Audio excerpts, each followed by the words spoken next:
Mais aujourd'hui, non, non, je ne l'accepte pas. Je ne l'accepterai pas dans 10 ans, jusqu'à la fin de ma vie. Il n'avait pas à mettre plusieurs coups de couteau, il n'avait pas à sortir un couteau, même si mon frère ne voulait pas lui serrer la main. Mais tu te rends compte?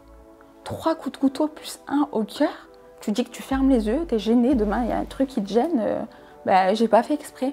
Et on peut pas entendre qu'il n'a pas fait exprès. Et je m'arrêterai pas, hein. S'il faut que ça prenne toute ma vie, je ferai en sorte que le message en tout cas passe.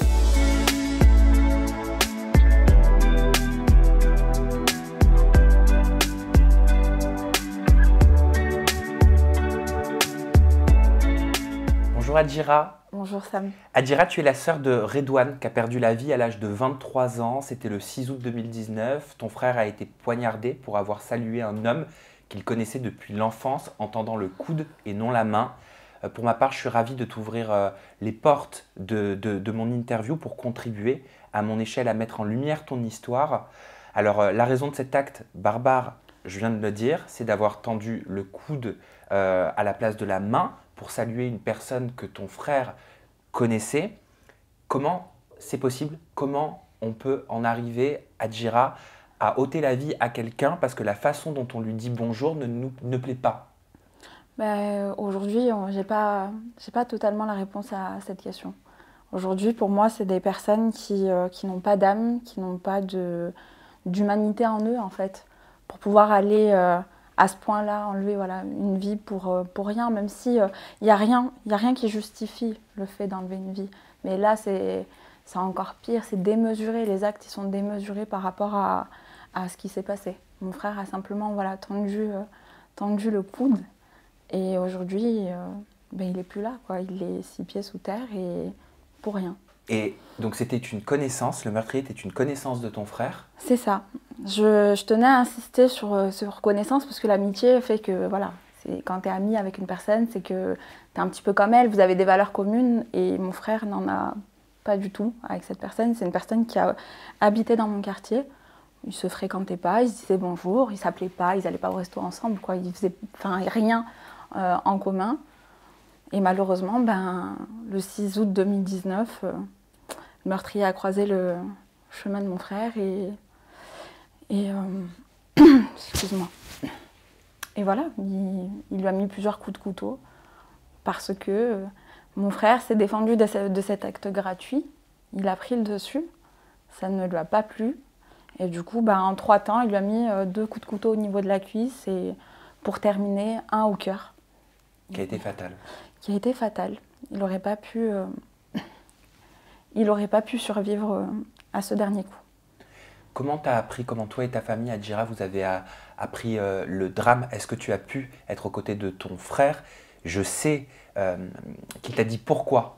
Il ne m'a pas dit à moi pourquoi, il y avait le témoin et le meurtrier l'a bien confirmé. Ses dernières paroles, c'était pourquoi. Moi, je suis arrivée, on essayait de le réanimer. En tout cas, il y avait un pompier qui lui faisait un massage cardiaque. On m'a dit simplement, moi, que mon frère était tombé.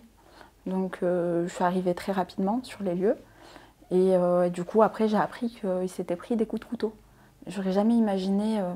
déjà, mon frère, voilà, c'était pas un bagarreur, c'était quelqu'un qui était très apprécié dans le quartier ou ailleurs. Enfin, toutes les personnes qui le connaissaient parlaient de sa bienveillance, de sa gentillesse, son sourire. C'était vraiment quelqu'un d'agréable. Il taquinait tout le monde, il rigolait tout le temps. Donc, j'ai rien compris. Et je pensais qu'il était encore vivant. Donc, on nous a demandé d'aller aux urgences. Et c'est là où on nous a annoncé que c'était terminé. C'était terminé. En parlant de ton frère, il était jeune, il avait 23 ans. 23 Redouane, il était papa. Il venait d'être papa. Il venait d'être papa. T'as dit mon petit frère est mort pour rien. Il était toujours là pour moi, pour ma famille. Il avait fait des études, avait des projets, un bébé qui venait de naître. Ma nièce, qui a 3 ans aujourd'hui, n'a jamais connu son père. Elle nous demande maintenant pourquoi il est au ciel. Comment avec ta famille, Adjira, comment tu surmontes tout ça? Comment vous faites? Difficilement. Elle lui ressemble beaucoup, sa fille, donc voilà, donc on est content parce qu'on a un bout de lui, mais oui, quand elle regarde, elle pense qu'il est au ciel. Enfin, j'ai pas d'explication, on sait pas faire, on n'est pas, enfin, je sais pas à quoi lui répondre. Et le pire, c'est que voilà, on a l'impression qu'elle l'attend. mais elle le verra pas. Et c'est ça qui est dur. On essaye, enfin, elle a fait du vélo, c'est moi qui lui ai appris à commencer à pédaler. Après, il y a toute ma famille qui est là pour elle, elle est très entourée. Mais ça remplacera jamais l'amour d'un père, l'amour et tout ce qu'il aurait pu lui apporter.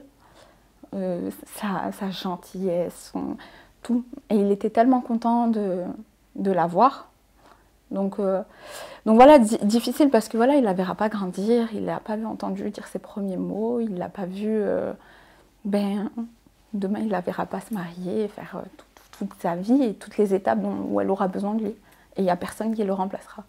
Le meurtrier de ton frère, tu le connaissais? Oui, je le connaissais de vue du quartier.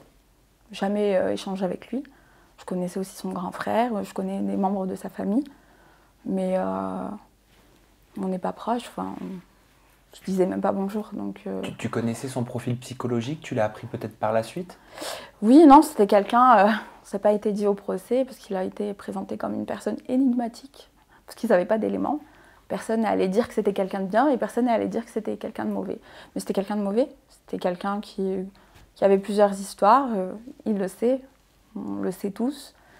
Et du coup, il n'y a pas eu de plainte, il n'y a pas eu de récidive, en tout cas d'autres personnes. Personne n'a porté plainte contre lui pour violence. Mais il avait des antécédents? Oui. Les gens qui le connaissaient, en tout cas, savent qui il est. Des antécédents de violence? Oui, de violence. Redouane, c'est pas le premier qui l'a agressé, mais il n'y a rien sur son dossier, donc tu peux pas le prouver. Alors, le meurtre a eu lieu le 6 août 2019. Le procès s'est ouvert le 15 septembre 2022. Je sais qu'on va parler du procès, du jugement, du rendu de justice, qui indigne. Et on va rentrer dans les détails, mais déjà, pourquoi autant de temps entre le crime et le procès? Très bonne question. C'est tout ce que toutes les victimes en fait se posent.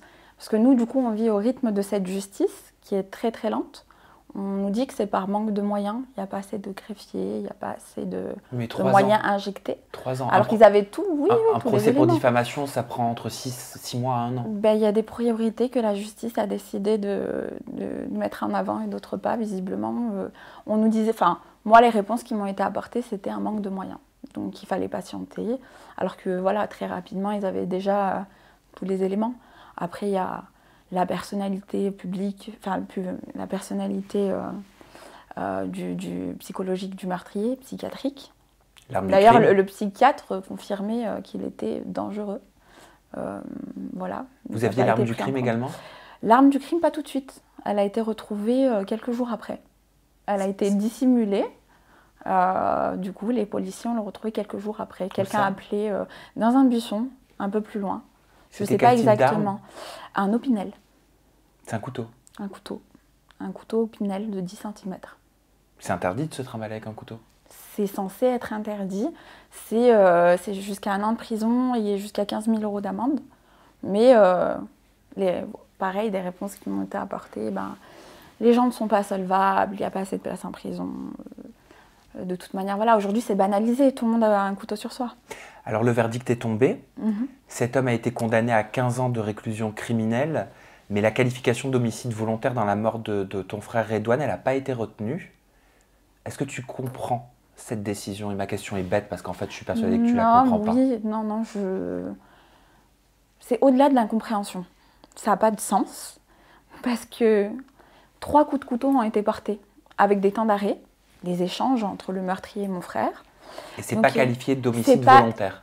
Sachant que le cœur a été touché et du coup il dit qu'il a fermé les yeux. Et du coup, en moins de 48 heures, alors qu'on a attendu 3 ans, que la juge d'instruction avait bien dit que c'était un meurtre avec intention de donner la mort, avec la violence avec laquelle mon frère a été frappé de ses coups. C'était des coups de couteau bien pénétrants. Le médecin légiste, les enquêteurs.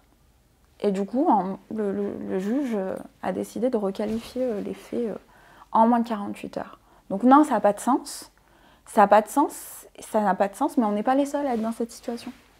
On n'est pas les seuls à être dans cette situation. Normalement, une violence ayant entraîné la mort, c'est je te mets un coup de poing, tu tombes sur le trottoir ou sur quelque chose de tranchant où tu meurs. Ça, c'est une violence ayant entraîné la mort, sans intention de la donner.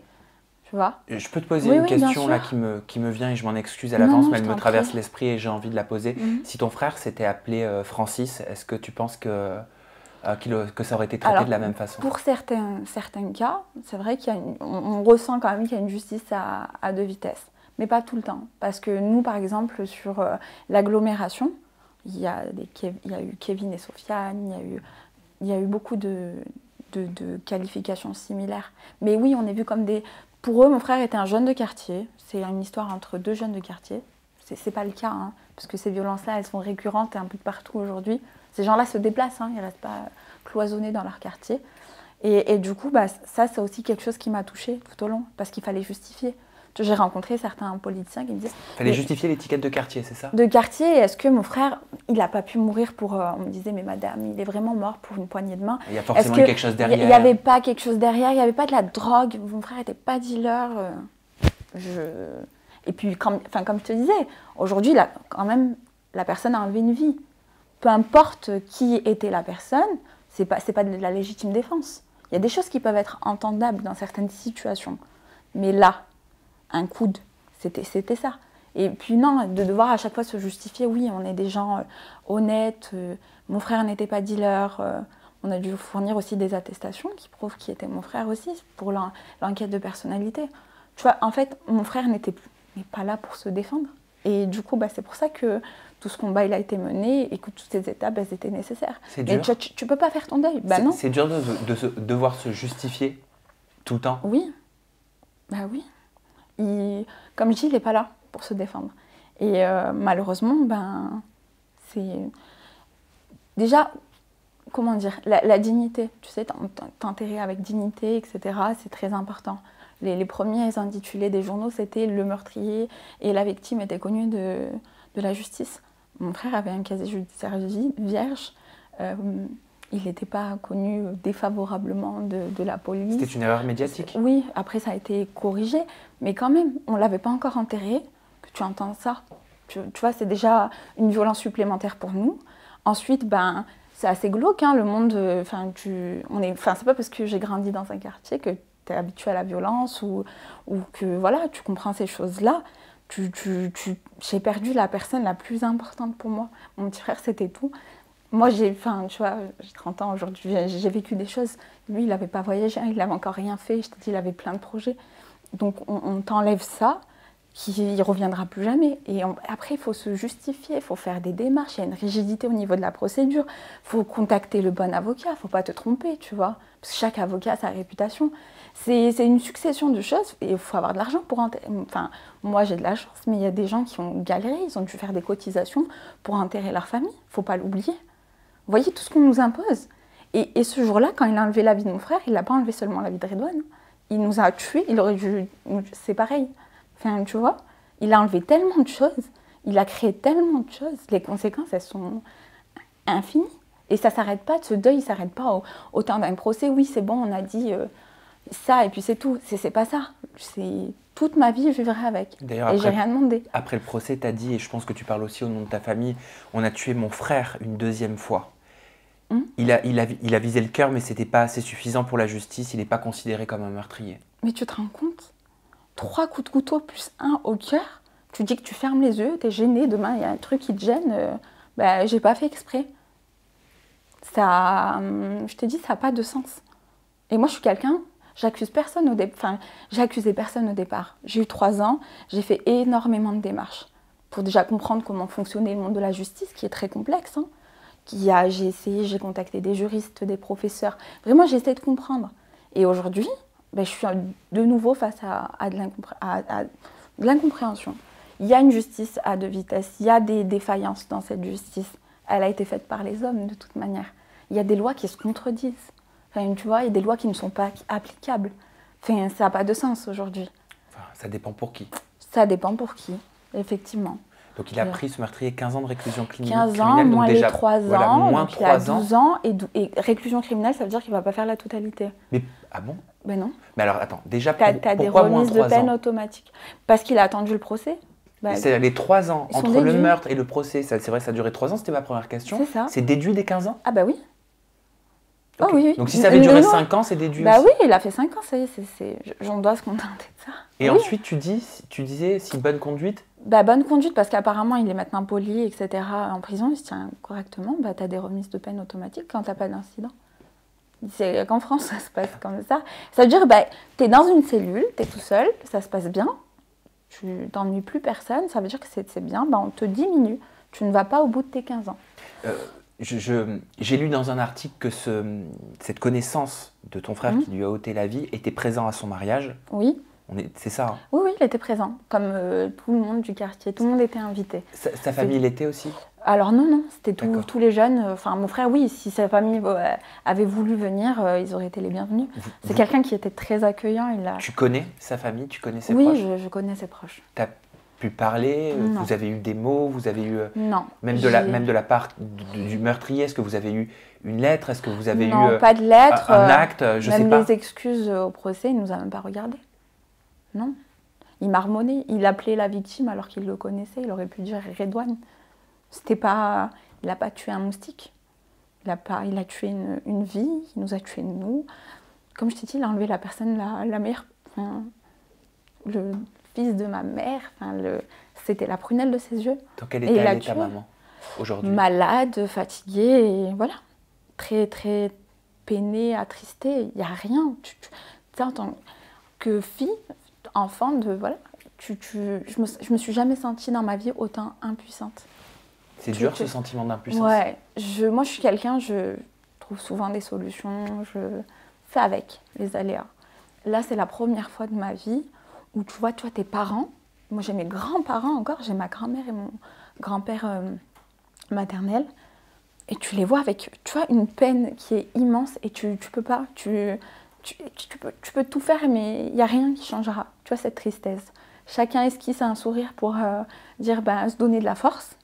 Mais voilà, il n'y a plus de repas de famille, de repas de fête, c'est fini. Il y a une place qui est manquante. On peut plus, on n'arrive plus. Tu peux plus. Il n'y a rien qui te donne un peu de baume au cœur, si ce n'est sa fille. Tu sais, on essaye de sourire, de l'amuser, de ne pas être dans une ambiance aussi... Qu'est-ce que vous lui dites à sa fille? Je sais que 3 ans c'est jeune, mais un enfant, il absorbe, il absorbe beaucoup, tout. Elle pose beaucoup. Ah ouais? Si, papa, une fois, je voulais lui acheter les voitures, enfin pas téléguidées, c'est les petites voitures où tu te mets dedans, électriques. Et je lui dis, je t'achète une voiture, Mélia. Elle m'a dit, non, je veux une fusée pour aller voir papa au ciel. Je te promets, hein, des fois, je sais pas d'où elle tient. Comment elle s'appelle? Mélia. Mélia, c'est joli. Oui. Mélia. Non, oui. Tu n'as pas de réponse. Et puis, des fois, tu as les autres enfants. J'ai d'autres neveux et nièces et ils parlent de leur papa. Et ça me fait de la peine. Ça me fait de la peine. Et je suis quelqu'un qui anticipe. Je me dis, demain, la fête des pères, tout ça, là, elle n'aura pas. Je sais qu'elle n'est pas la seule. Hein. Mais ça me fait de la peine. Il est parti quand même pour rien. Et il lui aurait donné tellement à Mélia. Pardon. À tout le monde, pas qu'à elle, mais je l'ai dit souvent, moi j'ai vécu beaucoup de choses. J'aurais préféré partir moi et pas lui. Il avait encore, il devait la faire grandir et voilà, il avait pas mal de projets même avec ma maman et voilà. Tout ça parce que il a pris le dessus et que il avait les mains occupées. En plus, c'était même pas un manque de respect. Ça aussi, je voulais insister. Redouane, c'est pas quelqu'un qui était irrespectueux, pas du tout. Pas du tout, il s'arrêtait pour porter les cours, c'était quelqu'un... Mais vraiment, tu regarderas, il y a plein de gens qui nous envoient énormément de messages, d'ailleurs, je les remercierai jamais assez, c'est quand même un soutien, mais c'était quelqu'un de super bien. J'ai eu la chance d'avoir je le dis souvent, un petit frère exceptionnel. Mais voilà, 23 ans, c'est très très peu. Très peu. Excuse-moi. Et toi, dans tout ça? Parce que j'ai l'impression que tu portes, comme si tu te devais de contribuer, continuer à faire vivre la mémoire de ton frère. D'ailleurs, tu l'as dit, hein, je l'ai noté, j'ai fait 2 promesses à mon frère après sa mort, que justice lui soit rendue et faire bouger les choses. La justice a parlé. Aujourd'hui, pourquoi tu continues de parler? Elle n'a pas... pour moi, elle a été... comment dire? Soit ils sont déconnectés de la réalité, soit ils ont pas, enfin, il y a quelque chose où on n'a pas compris, on ne se comprend pas et il va falloir me réexpliquer du coup le droit quoi. Parce que comme je t'ai dit, l'intention de tuer, quand tu vises une partie vitale, c'est une intention de tuer normalement dans le droit français. Et du coup, l'avocat du meurtrier a utilisé une jurisprudence, parce qu'il y a un autre cas comme mon frère, mais encore différent. Et pareil, ils ont dit qu'ils n'avaient pas fait exprès. Alors je ne sais pas s'ils ont fermé les yeux ou pas. Et du coup, il a utilisé cette faille pour un autre qui est décédé, pour dire si l'autre a eu violence et entraîné la mort, vous ne pouvez pas lui accorder un meurtre à lui. Et du coup, on va continuer comme ça pour combien de personnes? Il a eu 3 coups de couteau et j'insiste, dont un au cœur. Il a fendu le cœur. Et on peut pas entendre qu'il n'a pas fait exprès. Et je ne m'arrêterai pas. Hein. S'il faut que ça prenne toute ma vie, je ferai en sorte que le message en tout cas passe. Même si ça ne ramènera pas mon frère. Même si effectivement une peine, elle donne du sens. Parce que faut responsabiliser ces gens. La responsabilisation, elle est importante. On fait des choix. J'ai grandi dans un quartier. Il y a eu de belles choses. Il y a eu la solidarité. Tu as des gens très bien. On fait des choix en fait. Il y a des gens qui choisissent d'être résilients et d'autres qui choisissent la facilité. Et cet acte-là, c'est juste de la lâcheté. Et je veux pas que les gens le voient comme un fort parce que, pareil, les gens ils se disent ouais, c'est un fou, il a sorti un couteau, c'est quelqu'un. C'est personne, c'est juste un lâche. C'est comme les groupes de personnes qui se mettent à 10 sur une personne. C'est juste de la lâcheté. Et j'ai l'impression qu'en France, il y a de plus en plus de lâches. Et il faut remettre les choses dans leur contexte. Donc voilà, moi je veux que la justice, elle responsabilise les gens et qu'il y ait des peines correctes, quoi, qu'on appelle un chat un chat. Il a du sang sur les mains. Il n'a pas pris une voiture sans faire exprès, il lui a roulé dessus, il n'a pas vu. C'est un meurtre. Et encore même une voiture, oui, ça peut... C'est des meurtres aussi parfois. C'est un homicide. Oui, non, mais genre volontairement, par exemple, tu roules, tu vois vraiment pas ou... Je sais pas, c'est pas un accident. Tu peux pas le justifier d'accident quand tu prends un couteau et que tu as à répétition, parce que c'est pas un seul coup de couteau. J'aurais compris, il a sorti des trucs, j'ai pas fait exprès, j'ai glissé, ça s'est passé rapidement, mais... C'était quoi sa défense? Il a fermé les yeux. Voilà. Quand tu voudras... Enfin, je rigole, c'est nerveux, mais il a fermé les yeux. Voilà. Depuis... Tu continues de t'investir, que ce soit au niveau du discours comme tu le fais aujourd'hui et au niveau des actes. Tu as une pochette à côté de toi qui s'appelle Red One. Tu as lancé une campagne de sensibilisation qui s'appelle Soft Alive, qui a pour but d'apprendre aux jeunes les gestes qui sauvent. Pourquoi on devrait tous les connaître, les gestes qui sauvent? Et ça m'a fait réaliser qu'on ne nous l'apprend pas à l'école, on ne l'a jamais appris à l'école et on devrait nous l'apprendre. Exactement. Aujourd'hui, moi j'ai sondé pas mal de jeunes. Le couteau a été retiré à mon petit frère. Même si on n'avait pas pu lui sauver la vie, ils ne savent pas, il y a des gens qui pensent bien faire en retirant le couteau. C'est arrivé dans le cadre d'autres situations. Et ils ne savent pas comment faire bloquer une hémorragie, comment compresser, dans la panique, voilà. Et ces gestes-là, ils sont importants parce que dans certaines, dans certaines zones, donc la police doit attendre les pompiers doivent attendre l'intervention de la police pour intervenir. C'est des minutes de perdu. Il suffit qu'il y ait de la circulation, etc. Tu vois, c'est quelques minutes. Si tu as quelqu'un qui sait faire des gestes, même sans le kit, hein, prendre un t-shirt bien compressé, etc. Il y a la règle des 3A, alerter, allonger, appuyer. Pour que ce soit facile, on essaye de créer des choses rapides, des éléments qui se retiennent facilement. On donne la base, hein, ce n'est pas une formation diplômante, c'est juste une démonstration pour que chacun puisse retenir les éléments clés qui peuvent sauver une vie lors d'un arrêt cardiaque ou lors d'une agression ou même lors d'un accident. Hein. Le saignement peut arriver dans n'importe quelle situation. Et je pense que ça peut changer la trajectoire de vie d'une famille. J'aurais aimé que mon frère soit dans cette situation, qu'on puisse lui apporter de l'aide, même si, comme je te dis, dans ce cas-là, la plaie et le cœur étaient trop touchés. Mais voilà, il y en a d'autres. Il y a un jeune aussi qui a perdu la vie. Au lieu de compresser la plaie, il a marché. Et c'est ça qui l'a tué. Donc tu peux te faire agresser, tu veux vite peut-être aller trouver quelqu'un de l'aide et c'est pas forcément le bon geste. Et c'est important que le maximum de personnes puissent juste avoir ces outils-là en fait, pour que ça change leur trajectoire. Et j'avais pour espoir de les déposer au niveau des défibrillateurs, que ça vienne en complément. Il y a une couverture de survie, des gants, pareil. Si demain tu tousses quelqu'un qui a une plaie profonde, etc., tu peux l'infecter, mais il peut t'infecter aussi. C'est important de savoir qu'il faut se protéger dès qu'on intervient. C'est des petites choses. Comme je dis, il ne faut pas trop remplir la tête des gens. Il y a des formations qui existent qui sont spécifiques, mais au moins voilà, dans des classes en éducation civique, par exemple. Bien sûr. Voilà. Et moi, j'ai des infirmiers bénévoles, des infirmières, en tout cas du personnel soignant qui m'a aidée à lancer cette campagne, parce que je ne suis pas dans le monde de la santé. Tu es dans quel domaine? Je travaille dans l'électricité, donc rien à voir. Et du coup, voilà, ça permettra de les aider, de les accompagner et de changer la vie d'une famille. Parce que comme je dis, c'est pas quand il y a ce genre de drame, c'est pas qu'une personne qui n'est plus là. C'est tout ce qu'elle aimait. Vous avez des craintes? Vous avez peur? Vous avez peur de l'avenir? Oui, moi j'ai voulu partir plusieurs fois.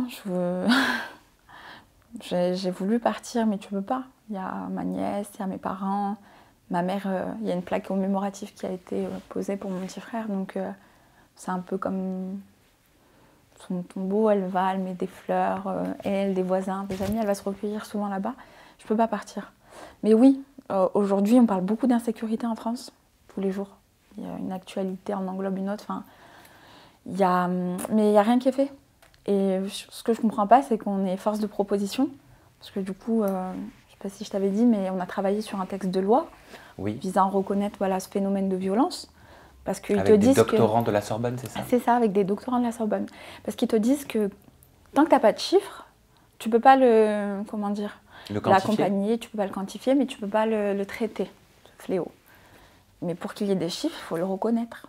Tu vois ? On en est là, c'est comme pour le féminicide, tu vois, il y a un décompte, mais parce qu'ils ont accès à ces éléments. Moi, à terme, peu importe, il n'y a pas une vie qui prévaut sur l'autre.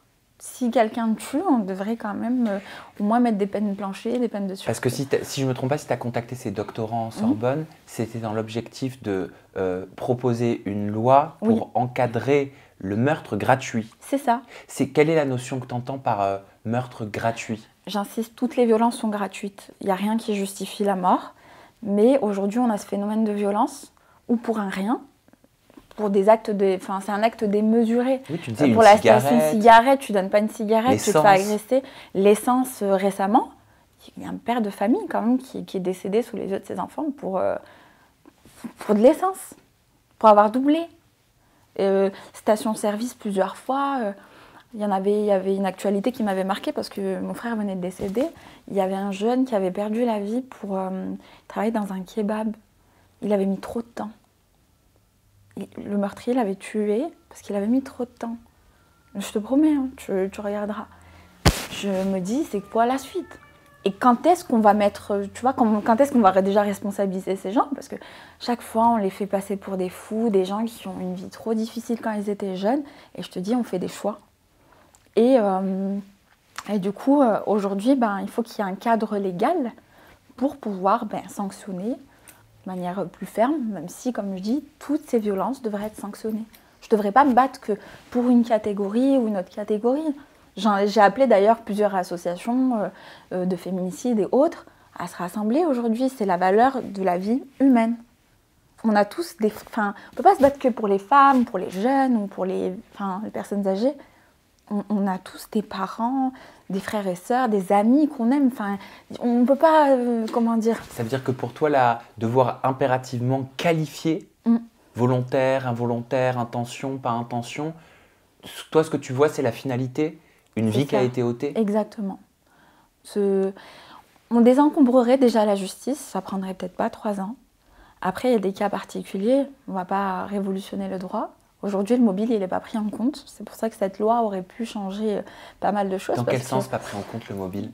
Quand tu tues, peu importe le motif, c'est pas pris en compte. C'est-à-dire que tu as l'explication, mais ils ne vont pas sanctionner plus si c'est une femme ou un homme. C'est en train de... Enfin, si c'est pour telle ou telle raison. Le mobile, il n'est pas pris en compte. Par contre, si demain, cette violence gratuite est amenée à être reconnue, eh ben, ils vont devoir reconnaître tous les mobiles. Et c'est ça qui chamboulerait un peu tout le code pénal. Et moi, je pense que, comme je te disais, par exemple, pour les couteaux, il y a plein de lois, il y a une rigidité au niveau des textes de loi, des lois qui ne sont pas applicables réellement, des lois qui se contredisent aussi, qui servent aussi des meurtriers. C'est pour ça qu'il y a des failles. Et du coup, par exemple, quand tu joues sur l'intention, pas l'intention, ça change toute la donne. Ça peut aller de la réclusion criminelle à des violences à moins de 15 ans, quoi. Donc, il y a un enjeu, en fait, là-dedans. Et c'est pour ça que je n'ai pas appelé les gens à manifester, mais à nous soutenir et à créer quelque chose pour changer la loi. Et là, pour ton frère, ça a été qualifié sans intention de donner la mort. Oui, vu qu'il a fermé les yeux. D'accord. Voilà. Ça doit être très dur pour vous en tant que sœur, pour toi, horrible. pour vous en tant que famille, d'entendre ça, d'accepter ça. Est-ce qu'on l'accepte un jour ? Non, je l'accepterai pas. Ça reste le meurtrier qui a du sang sur les mains et ça, il n'y a personne qui dira le contraire. Et même lui, dans son âme et conscience, est-ce que réellement, pour lui, il n'a pas fait exprès ? Ça, c'est ce qu'on verra peut-être un jour. Mais aujourd'hui, non, je ne l'accepte pas. Je ne l'accepterai pas dans 10 ans, jusqu'à la fin de ma vie. Il n'avait pas à mettre plusieurs coups de couteau, il n'avait pas à sortir un couteau. Même si mon frère ne voulait pas lui serrer la main, tu peux pas être ami avec tout le monde. Enfin, si toutefois, c'est parce que j'ai essayé de réfléchir à plein de choses, mais non. Donc non, je l'accepte pas, cette décision de justice. Je ne lui pardonnerai pas. J'aurai jamais le discours du pardon. Et il y a certaines personnes qui me disent oui, mais t'es trop dur. Ou je pense qu'ils savent pas ce que c'est d'être touché dans leur chair. Tu sais, quand dans ton âme, t'es blessé au plus profond de toi, il n'y a rien de pire que ça. Donc, il n'y a pas que la colère qui me fait avancer, il y a l'amour que je portais pour mon petit frère, et c'est important aussi de le dire, c'est pas de la haine. J'ai rencontré des personnes merveilleuses qui m'ont aidée, que ce soit à la Sorbonne, des infirmières libérales, des gens qui ont des journées mais folles et qui prenaient le temps de dire on va faire ça, on va aller s'investir, parce que pour l'instant... c'est quelque chose qui n'est pas encore réellement cadré. On n'est pas une institution. J'ai certes une association, oui, mais je travaille en parallèle. Toutes ces personnes travaillent, toutes les personnes qui m'entourent. C'est sur leur temps. On ne gagne pas d'argent. Les kits, les premiers kits, c'est moi qui les ai financés. J'ai des amis qui aident à payer telle ou telle chose. Mais voilà, c'est toute une petite organisation. C'est aussi toutes ces petites mains qui donnent aussi cette force-là. Et ça n'arrive pas qu'aux autres. Vous voyez ? Et il y a des gens qui se disent non, on est trop loin. Tu vois, qui ont des a priori sur cette situation, mais c'est pas le cas. Si moi, on m'avait dit que je traverserais tout ce que... Mais jamais. T'aurais pas cru ? Non, impossible. Surtout pas lui. Surtout pas lui. Vraiment, c'est pas parce que c'est mon petit frère, hein, j'ai une grande... Il faisait du mal à personne. Et voilà. Donc la vie, c'est une épreuve. Et comme je dis sur la responsabilisation, on fait des choix. Moi, j'ai fait le choix aujourd'hui de lutter de cette manière-là. Hein. Je ne suis pas allée brûler, frapper ou faire des choses, comment dire. Même si des fois, tu peux flancher quand tu n'es pas accompagnée. Je suis arrivée à... C'est-à-dire avoir un sentiment de vengeance ? C'est ça. Tu l'as déjà eu, ce sentiment de vengeance ? Pas totalement, parce que au-delà de l'éducation, mais j'ai pu comprendre certaines personnes qui se sont vengées. Et sincèrement, il y a des gens qui ne comprennent pas parce qu'ils sont trop loin de ça. Mais moi, j'ai eu la chance d'être entourée. Il y a des gens qui ne le sont pas. Ils sont seuls, démunis. Et quand tu as des réponses, en gros, débrouillez-vous, pour pas dire autre chose. Quand tu es laissé, tu es abandonné, etc., tu as beau ramer, des fois, la seule solution qui te saute aux yeux, c'est la vengeance. Tu vois, il y a des règlements de compte. Il y a des gens, ils sont tellement peinés. Il n'y a pas d'accompagnement. Tu ne sais pas quoi faire. Pour eux, c'est la seule étape, la seule solution, alors que non, il y en a plein. Donc anticiper, éduquer, parler, l'éducation, pour moi, c'est la clé. Off, hein. L'éducation, c'est la clé. Aujourd'hui, les futures générations, en plus avec tout ce qui se passe avec les réseaux sociaux, le harcèlement, on est dans une société qui va vite. Chacun a son mot à dire, ou les gens sont même parfois mauvais.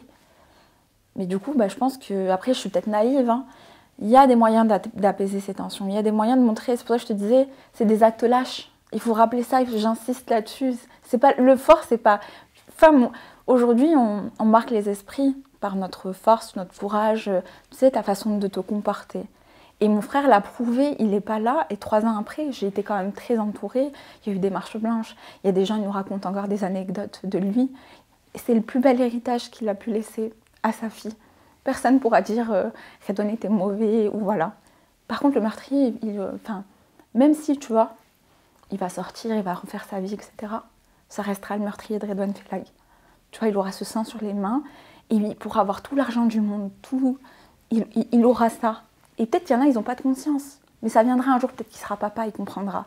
Et il aura des épreuves qui le toucheront, ça j'en suis persuadée. La vie, elle rend ce qu'on lui donne.